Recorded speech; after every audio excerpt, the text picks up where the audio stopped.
শস্য ভাণ্ডার খ্যাত দিনাজপুরে প্রতি বছরই বাড়ছে চালের দাম। গেল 10 বছরে এ জেলায় প্রকারভেদে চালের দাম বেড়েছে দ্বিগুণেরও বেশি। মৌসুমে শেষে সংকটের অজুহাতে দাম বাড়ানো হলেও ভরা মৌসুমে কমে না তেমন। দিন দিন দাম বৃদ্ধিকে কারসাজি বলছেন ভোক্তা ও সাধারণ বিক্রেতারা। আর মিলারদের অভিযোগ, অবৈধ মজুতদারদের বিপরীতে নেই সরকারি কোনো পদক্ষেপ। JMG Furniture, crafting the perfect balance. ধানের জেলা দিনাজপুরে গড়ে উঠেছে অটোমেটিক চালকল। ফলে নেই বর্ষা কিংবা শীত মৌসুমে রোদের অভাবে চাল উৎপাদন ব্যাহত হওয়ার মতো অজুহাত।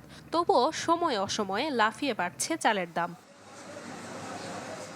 তথ্য বলছে গেল 10 বছরে এ জেলায় প্রকারভেদে চালের দাম বেড়েছে দ্বিগুণ কিংবা তারও বেশি। 2015 সালের শেষের দিকে প্রতি বস্তা গুটি স্বর্ণ চাল ছিল 1100 টাকা, বর্তমানে যা বিক্রি হচ্ছে 2400 থেকে 2600 টাকায়। একই অবস্থা সুমন স্বর্ণ, বিআর 28 ও 29 জাতের চালেও। এদিকে মিনিকেট চাল বিক্রি হচ্ছে 3600 থেকে 3800 টাকায়।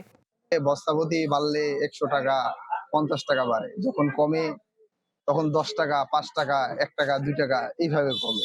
ভোক্তা ক্রেতা আমরা খুব আজকে একরকম দাম, কালকে আরেকরকম দাম। এটাই অস্বাভাবিক। এরা কারা করতেছে? এরা সিন্ডিকেট করতেছে মনে একটা। মিল মালিকদের দাবি, অতিলোভী মুনাফা ও অবৈধ মজুতদারদের জন্য বাড়ছে দাম। রয়েছে সরকারি বাজার ব্যবস্থাপনায় তদারকির অভিযোগও। পাইকারি ব্যবসায়ীরা যারা চাল সংগ্রহ করছেন তারাও কিছুটা বাড়াচ্ছেন, আবার খুচরা ব্যবসায়ী যারা তারাও কিছুটা বাড়াচ্ছেন। তো আমাদের নির্দেশনা হলো এই পরিস্থিতিতে যাতে সব ক্ষেত্রে সহনীয় পর্যায়ে, অর্থাৎ ভোক্তা যাতে একটা সহনীয় বা ন্যায্য মূল্যে চাল পায়, সেই জন্য আমরা কাজ করে যাচ্ছি। আমাদের কাছে প্রতিটি মিলার ভাউচার দেয়।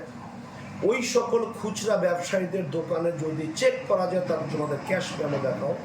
পাশাপাশি আমরা বস্তার গায়েও চালের রেট লিখে থাকি।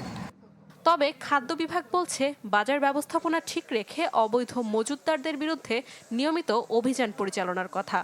দিনাজপুর জেলায় অবৈধ মজুত যেন কেউ করতে না পারে, অবৈধ মজুত করে যেন চালের দাম বৃদ্ধি করতে না পারে, এই বিষয়ে খাদ্য অধিদপ্তরের অভিযান অব্যাহত আছে।